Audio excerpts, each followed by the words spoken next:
We're going to start from standing once again, and we're going to go into a little bit more advanced practice now for the last session of our day together. Those of you who are in a similar time zone, you should have, I think, 2 or 3 more sessions before we wrap for the day, before you wrap for the day. So go ahead and carry on with your sessions after this one, but this will be the last group session.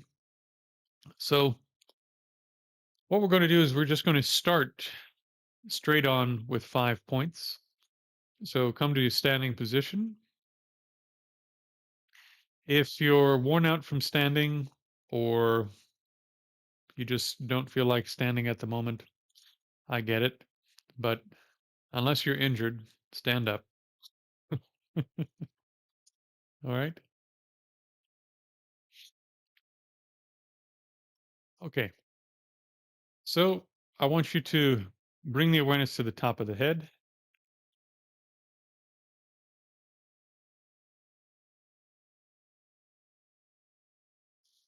Stretch it down from there to both hands.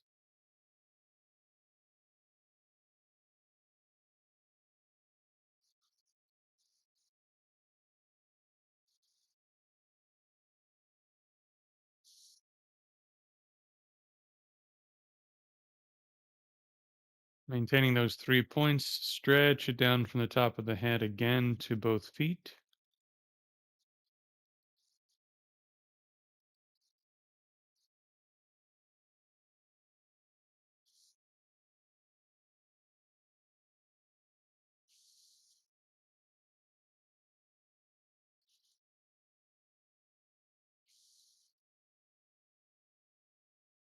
Now we'll begin walking.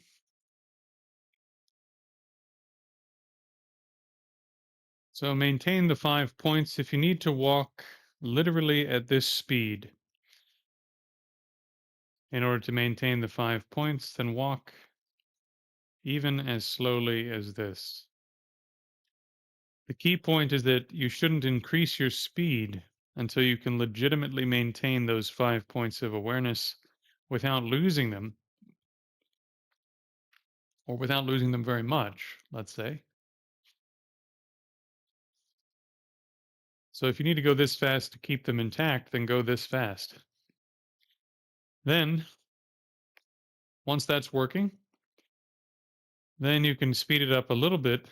So we're close to natural now. We're taking a stroll, a leisurely stroll. And then finally, you can speed it up so that you're actually walking at full pace.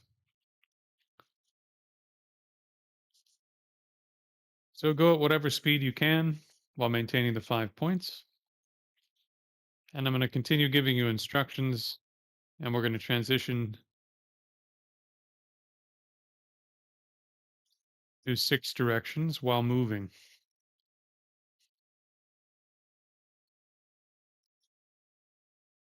So as you're moving, release the 5 points and become aware of all the sensations in the front of the body.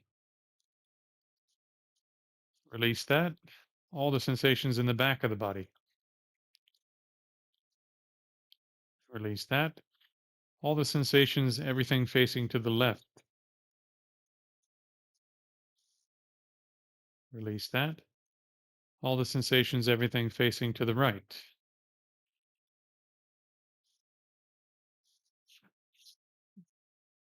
Release that.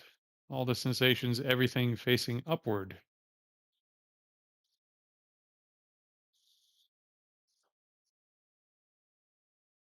Release that. And all the sensations, everything facing downward.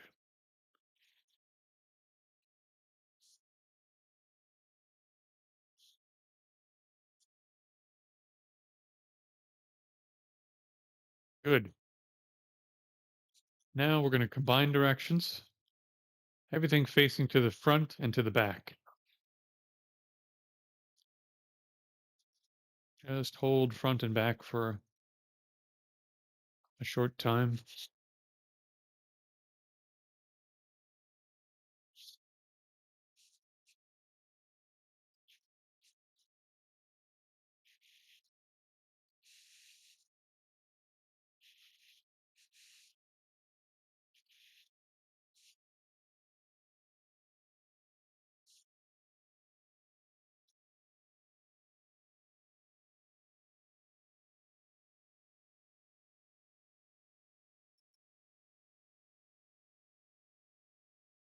The awareness now letting go of front and back, everything facing left and right.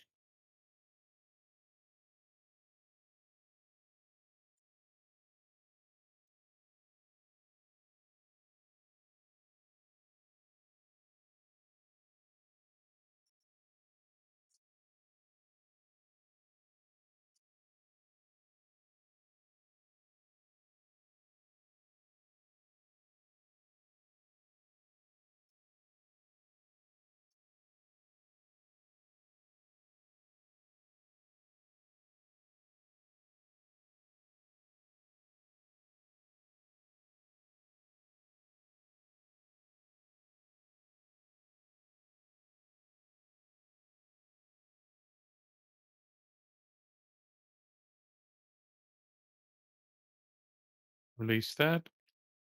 Everything facing up and down now.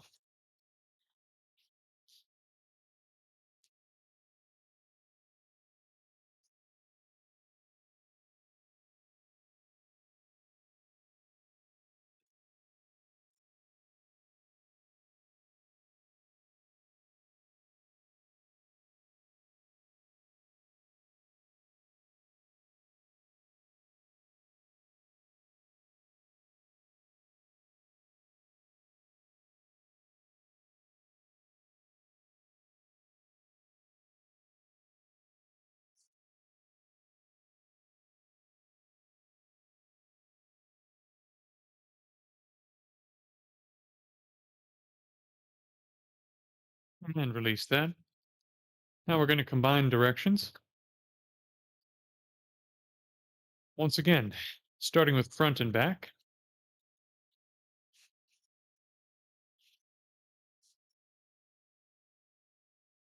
And remember, you're not trying to analyze anything. You're not trying to figure anything out. You're not visualizing anything.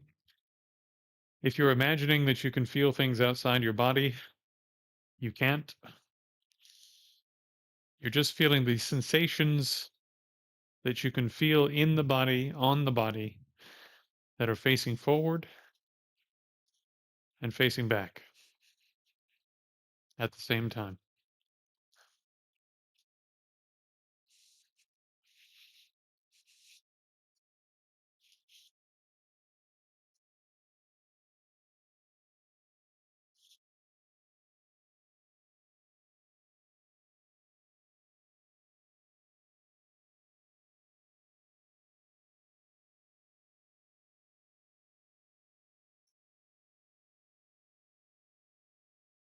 Now, without losing front and back, add on left and right. So now you're becoming aware of front, back, left, right.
This is already really challenging. Stay with four directions. If you're doing okay with this, then add on up and down. Just refresh the directions before you add on up and down. So front, back, left, right, up, down. Maintain six directions. Only move as quickly as you can legitimately maintain four directions or six directions.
refresh, front,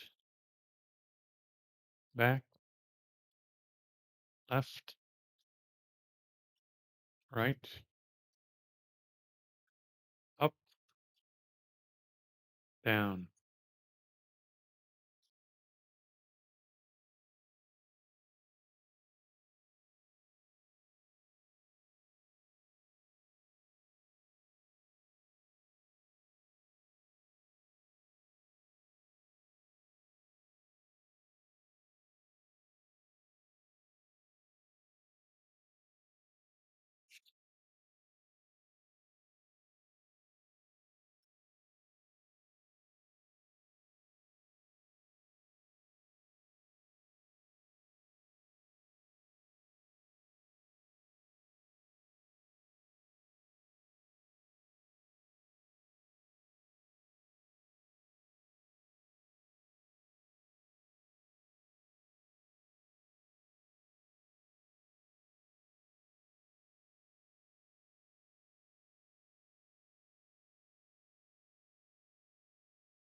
Refresh, front, back, left, right,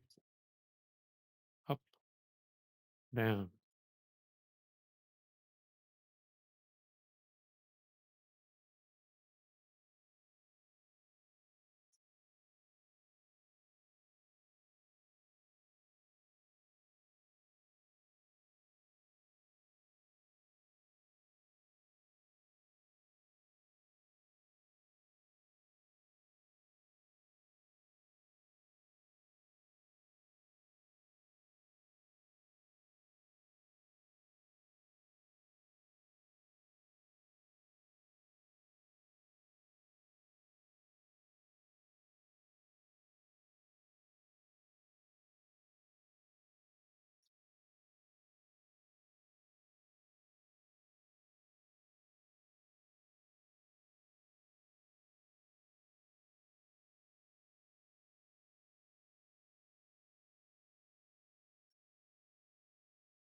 Okay.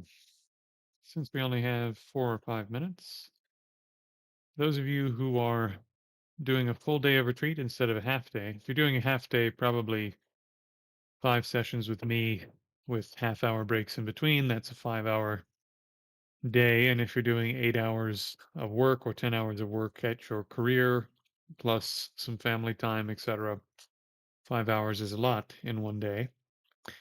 That's fine. Maybe this is it for your day. If, on the other hand, you're doing full day, then if you were in my time zone, you would have done a few sessions before we got together while I was doing my morning stuff. And then we would have done our stuff together. And then there should still be, I think, 3 sessions if you're following the retreat schedule as I have it laid out. But again, adjust it, you know, adjust it tomorrow based upon where the times I go live actually fall for you in real life. So if I'm way outside your time zone and if my first session for you is at like 4 in the morning or something, don't get up that early because it'll screw up your whole day of practice probably, unless you're an insomniac. You know who you are.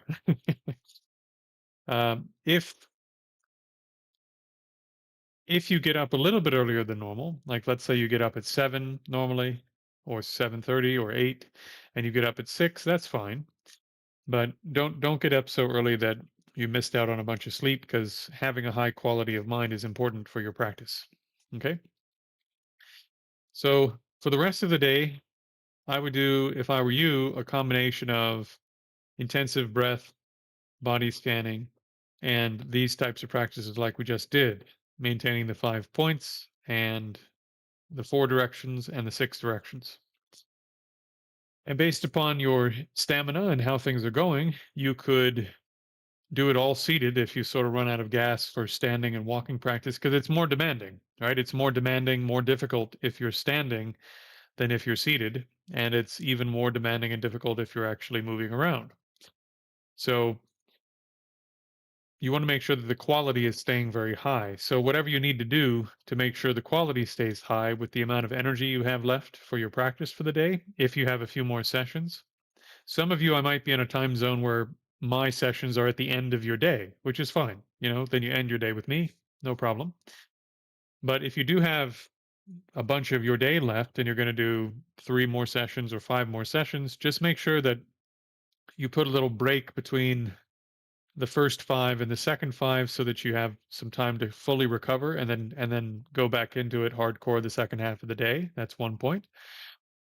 And the other point is that you want to, how to say, the other point is that you want to try in those later sessions to really work with yourself and determine where am I at in terms of energy levels? Can I do more walking? And is it going to actually be of high quality? Focus on quality. Don't focus on the sense that, oh, I'm doing the really hard thing now. Look how important I am, right? Don't do the hard one just because it's hard.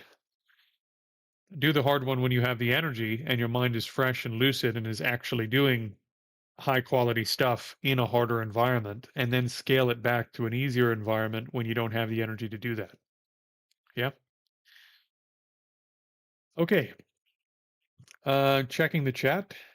Time zone kept me from joining earlier. Yeah, that's fine. So what you could do, Jazz, because you're not going to be the only one. Some people in Australia, for example, and India, they'll be on the opposite ends of the spectrum in terms of my time schedule. So you could start, for example, when I'm doing session 3, and you could do those with me while I'm live. And then when we get done with session 3, you could go back and do session 1 and 2 as 2 of your group sessions. Does that make sense? Even though those are already in the past, they're now the present for you. And then you take your break for the day. You take your 2 hours, 3 hours in the middle of the day, and then you carry on with your 5 individual sessions in the evening.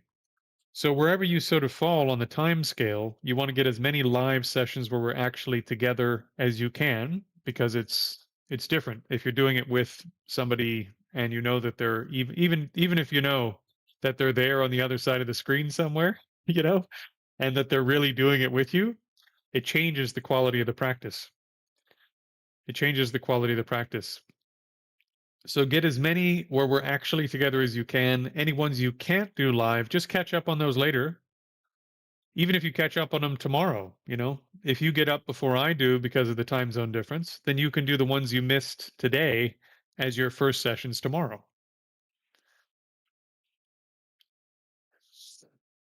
Yeah, that's fine, Jess.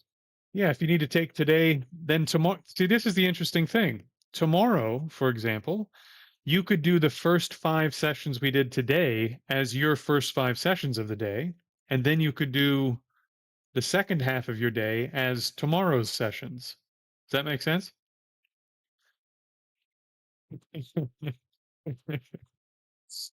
Anyways, so hopefully you guys are getting the point. Work with yourself, work with the time zone you're in, do whichever practices at whatever levels you can. I'm trying to focus on standing and walking practice because some of you have been doing stuff with me now for almost 2 months. And some of you who may be tuning in asynchronously have been doing stuff with me for 4 or 5 years. So it's important to as you gain these skills seated, to be able to take it to standing, take it to walking. And then once you can take the full on practice, like Jay is saying, where your mind is like your mind is filling the whole body, for example, and the mind is so lucid and so bright, the body feels electric, right?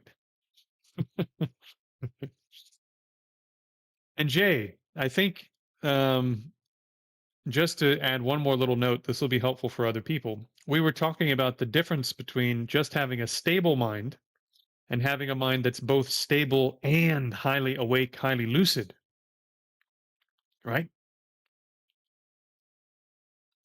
So you probably noticed through standing walking and opening the tactile sense gate, the mind becomes very, very lucid, very awake, very fresh. Yeah, it'll definitely help you generate more martial power to do standing. And if you do I know some of those people are joking in the chat about Lohan. If you do some of the Lohan stuff for standing, like you'll be shocked because your body will connect up in ways you didn't know that it could, and you just generate a lot more power. And also there's sort of mechanical things that you do with the body in the internal Chinese arts that they just don't do in external arts, because it's not just torque and stuff, it's about how the entire fascial system is connecting together. which they have a bit of in external stuff, but the way they use it is totally different in internal arts. And once you feel it, you go, "Oh wow, that's insane. I didn't know that could happen." Yeah. So this then tells you, I'm really glad you brought that up. I'm really glad you brought that up. So this then tells you the feeling your mind has now, where it's bright and sharp, and the body as a result feels bright and sharp and energized, despite the mind being extremely calm, right? The mind is still not generating a huge amount of conceptual thought. But at the same time, even though the mind is calm, the system is super awake and energized, right? And you're probably noticing after doing this practice, I'm not sitting here going, okay, okay, tomorrow we will do this thing and maybe we'll, right? If you make your mind extremely calm without making it extremely bright and fresh, you get stupider and slower and sleepier. And it'll be harder for you to connect the dots between complex ideas and complex thoughts. And that's not meditation. That's what in the meditation texts and the great texts they call that laxity or dullness. So if you sit with an extremely calm mind where the mind part of the attention pulls inwards and just rests in the fact that it's calm,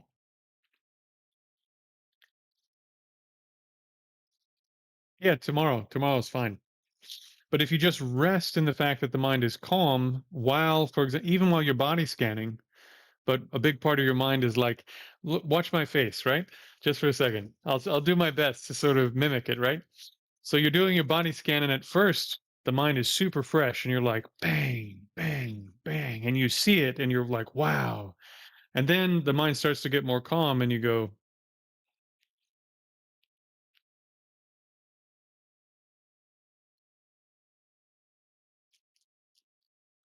right? So even if you do an hour, what you're practicing is being stupider, which is not what you want to practice. This is part of the reason that the great texts say you should focus on quality over quantity. Instead of doing an hour to do an hour, do 30 minutes and have the mind be extremely bright and lucid while also being calm. First, it has to be calm because if you make it bright and lucid and fresh, it'll start jumping all over the place because it has energy. So the lucidity can't come before the calmness, or you won't develop stability. You won't be able to keep it where you want. It's like giving a child sugar. You know, if you give a child sugar, they start bouncing off the walls. That's you with mental lucidity of the kind we're talking about here. If you give a bodybuilder a handful of sugar while they're doing a workout, they just lock in, right? They're like, okay, here's some sugar so I can do this next thing. Here we go, right? So because their mind is stable, the extra energy doesn't pull their mind out of the stability, and they use that extra energy for something that's aligned with what they're doing. Not like the kiddos. So once you do body scanning and you make the mind more calm and you start to feel, oh, okay, oh, this is so nice. The mind is so, oh, blah, blah, blah, no, right? And you start to feel that feeling like, oh, this is so, oh, everything's getting so calm. This is so great. And the mind starts to sink. Then you switch over to 6 directions or 5 points, and the mind goes and it brightens right back up, especially if you're standing or walking. But even if you just open the tactile gate, for example, 6 directions while seated, and it'll get even stronger the next 2 days as we do the other senses, you'll see. Because as we spend time in retreat, the mind will get more calm overall. It'll settle because we're stirring it all the time. We're like, it's like a cup with muddy water in it. And we're stirring the mind all the time. And in retreat, you stop stirring or you stir a lot less. And so it's starting to settle. So tomorrow it's going to start more settled because we won't stir it as much. So tomorrow we're going to make the mind even more calm, and then we're going to make it even more lucid within that state of calmness so that we're getting closer and closer to deep concentration of the kind being described in the Buddhist canon.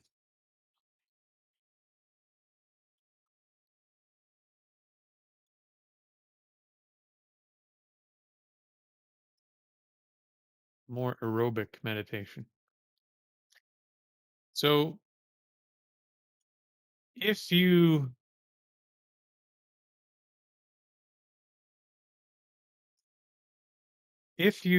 for example, are able to open the entire tactile gate, and then you go, because those of you who don't know, Jay does a little bit of martial arts stuff. If you open the entire tactile gate, and then you open the visual gate, and then you go to do sparring, and the mind is in a state of stability and lucidity, and you know where the body is, and you can see where the opponent is, and the mind isn't wrapped up in what just happened, even a fraction of a second ago, and it's not wrapped up in what is about to happen, even a fraction of a second ahead of time, and is fully engaged with what's appearing in front of you and what the body is doing right here, right now. Now, when the opening is there, the mind fills the opening with skill, with technique, with whatever's relevant to the opportunity. So there is a direct translation between training the mind in meditation, especially this kind of meditation, and having more skill in real stuff, including uh, including martial arts stuff. Which, by the way, is why Lohan and the karate schools of Japan and some of the Chinese arts and so forth, they combine these too. They combine the martial stuff with the energetic stuff with the mental stuff, because all three are actually quite happy to live in one package together.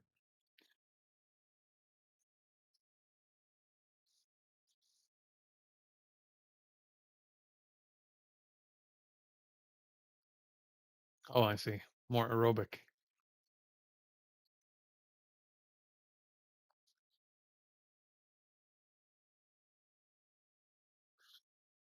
Yeah. So when you're in certain kinds of retreat, it can be beneficial to just let your mind settle down over the course of a couple of days by having less intent. You're just not trying to do as much. But again, think about it in terms of technique. The reason that works is because you have 2 days or 3 days where you just stop stirring the mind. In real life, you wake up in the morning, you check your messages, you do this, you do that, you go to work, you get in a fight with your significant other, the kids do something dumb, and it's like actually a serious problem, not something silly. And you're stirring the cup, you're stirring the mind. And so you don't have enough time, actually, most of the time, even if you're putting in an hour, to make the mind settle down from the day's activities without something that has a great deal of force, bringing the mind inside, making it very, very calm, making it very, very lucid and fresh. And yeah, of course, once the mind is inside, calm, lucid, and fresh, then if maintaining that is relatively easy, then you could say that's more like the aerobic sort of thing, where as long as all the qualities of a meditating mind are there, you can release some of the effort. But again, we haven't even really talked about the fact that even when the mind is calm and lucid, you actually have new problems. There's more problems that come up in meditation after the mind is calm and lucid. So you still have to have a great deal of you need to transition over from simply being aware, simply from holding the mind on something or some activity, and from being very lucid, you need to start transitioning the effort from mostly holding the mind in the condition that it's in to observing the quality of the mind, observing the mind carefully, because you need to gain more and more ability to observe the whole situation of the meditation, you could say, the whole circumstance inside the meditation, to notice these very subtle problems that are occurring here and there in the meditating mind. And then once you notice those, you can start applying antidotes to those things. And there are, again, if you want to perfect concentration according to the great texts, you have to deal with these subtler issues that come up, which is where I transition over to meditating on consciousness for those who are so inclined.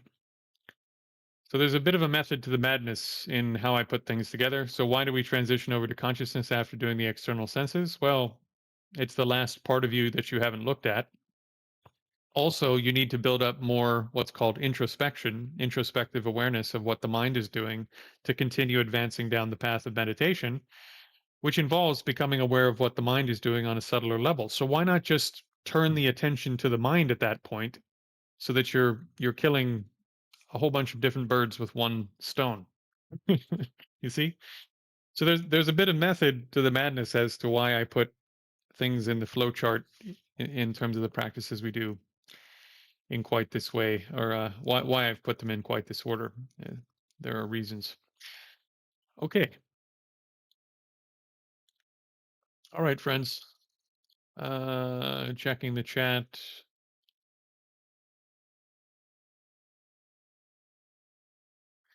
Yes, yes. So Thai, for those who are interested, uh, Lohan or Luohan, and my accent's probably absolutely horrific, does mean arhat in Chinese. So arhat, the 18 arhats are actually a really famous thing. Uh, so the 18 arhats, I think, are some of the original arhats associated with the Buddha, right? But in any case, so the 18 arhat palm is different than the arhat fist, arhat chuan, right? So the palm system involves all these other pieces where you're basically learning not just a martial art, which is like 10% over here, but then there's a huge amount of other a huge amount of other material in terms of transforming yourself, becoming aware of deeper and deeper layers of the stuff that makes you up. And then you move to the energy body and becoming aware of deeper and deeper layers of the energy system. And then being aware of all of this, you start being able to do stuff with these two pieces that you couldn't do if you weren't aware of them. And then becoming aware of all this, the energy component, allows you to become aware of the mind and subtler things having to do with the mind.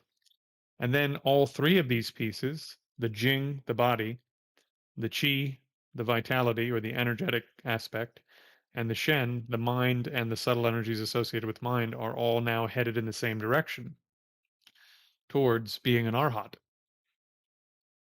So it's really brilliant, you know. I mean, the geniuses of a couple thousand years poured their soul, for lack of a better term, into trying to give people every tool available to get the whole system headed the same way. So, for those of you who have no idea what I'm talking about, I had Neil Ripsky on the podcast a couple weeks ago, and now in the description of this video, there should be a link, and we're getting ready to launch online course for Lohan, and that should be launching by the end of this week. And yeah, he sent me some footage yesterday. It's fantastic. It's really fantastic, man. I'm so excited to be doing this system. It's you know, if you like Tai Chi, for example, it's Tai Chi because it's so popular that it has a lot of stuff stripped out of it. But this system still has all of the components in it because it was never made some big commercial thing that you need to teach to 20,000 people at the same time. It's like a still a master disciple kind of system. It's really cool. Okay, my friends, if you're interested in that, you can check out the link down below, sign up. Just as a quick side note, that course is the first 50 people that sign up on the pre-sign up list are going to get half off for the first 3 months. So if you'd like to get in to just check it out and see what it's going to be like, definitely get on the pre-sign up list. Yeah, I know quite a few of you already are, but for anyone that stumbles on this later, that opportunity is going to come and go for sure. Okay, friends, if you still have some practice today, good luck. If not, you know, take a couple hours at the end of the day and just let the system sort of digest what's happened. It's important to give the system time to process and digest what's happening. Does Lohan support me at all? Yeah. So Neil and I are splitting the some of the Lohan stuff, since I'm helping him design the whole thing, and I'm going to be helping him with the written materials, and I'm going to be helping him with the meditation curriculum, etc. So we're we're we're splitting some of the Lohan stuff.